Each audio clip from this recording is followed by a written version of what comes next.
The investigative project on terrorism, another data collection, data gathering center on Islamists, though, is accusing the Obama administration of allowing scores of known radical Islamists to make hundreds of visits to the White House. It cites court documents and other records to identify many visitors belonging to groups serving as fronts for the Muslim Brotherhood, Hamas, and other Islamic militant organizations.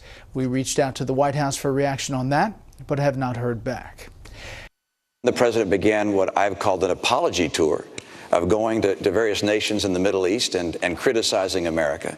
I think they looked at that and saw weakness. This has been probably the biggest whopper that's been told during the course of this campaign. And every fact checker and every reporter who's looked at it, Governor has said this is not true. Mr. President, the reason I call it an apology tour is because you went to the Middle East and you flew to Egypt and to Saudi Arabia and to Turkey and Iraq.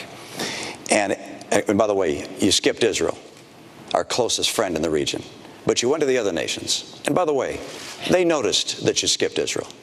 And then in those nations, and on Arabic TV, you said that America had been dismissive and derisive. You said that on occasion, America had dictated to other nations. Mr. President, America has not dictated to other nations. We have freed other nations from dictators. If we're going to talk about trips that we've taken, when I was a candidate for office, first trip I took was to visit our troops. And when I went to Israel as a candidate, I didn't take donors. I didn't attend fundraisers.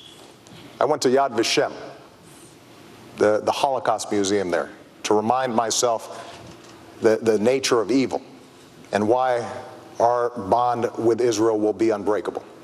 And then I went down to the border towns of Sderot, which had experienced missiles raining down from Hamas. Charles.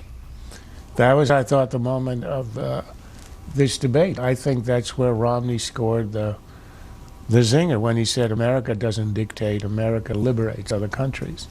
And then Obama goes off into a fog about trips he's taken. He says, since we're talking about trips, this isn't about competing travelogues.